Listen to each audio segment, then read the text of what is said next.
When did 15 minutes change everything? When did 15 minutes change everything? For me, it was the exact window between my boyfriend texting me that he loved me, and the moment I walked into his apartment, only to find him in bed with my best friend.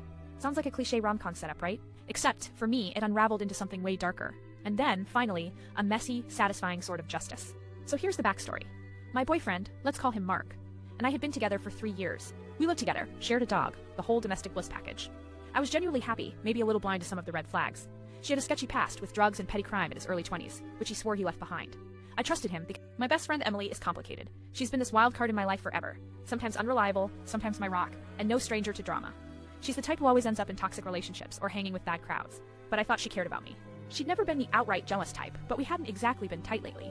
She'd been acting weird, elusive, but I chalked it up to her usual nonsense. Alright, so the night everything changed. I was out late at work, a charity fundraiser event that sucked all my energy and patience dry. Mark texts me out of the blue. I just want to say, I love you, no matter what happens. I was in the elevator, phone in hand, heart feeling weirdly warm. 15 minutes later, the elevator doors open, and I'm standing in the hallway of our apartment building. I'm usually chill about going in when he's home. This time I decided to surprise him. Maybe he wanted to talk. Maybe this love text was a prelude to something bigger. I buzzed his apartment, heard the door unlock, and as I stepped inside, the smell hit me first perfume that wasn't mine. Then, the sight Mark sprawled on the couch, half naked, and Emily sitting beside him, wrapped around him like some twisted consolation prize. I froze. I could hear them laughing, mocking, scared, desperate.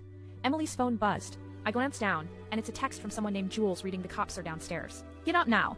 Then I see the back door wide open, and my fucking heart drops. Mark's past wasn't as clean as I thought. Unbeknownst to me, he'd gotten sucked back into a dangerous game, selling heroin for some major players I'd never even met.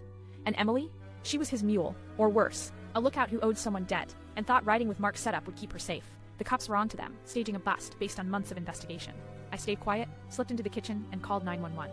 Yeah, I snitched on my boyfriend and my best friend. It felt like betrayal, but you better believe it was the only right call. The next 15 minutes were pure chaos. Sirens blaring, Mark scrambling, Emily hysterical, me just an invisible shadow in the background. Mark got arrested right there in our living room. Emily ran but was caught a few blocks away.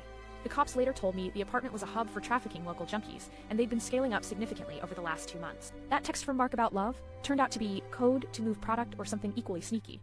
Here's where the sweet revenge kicks in. Before all this, I had caught whispers at work that Mark was trying to cozy up to my boss, hoping to get a promotion or favor him with bribes and drugs.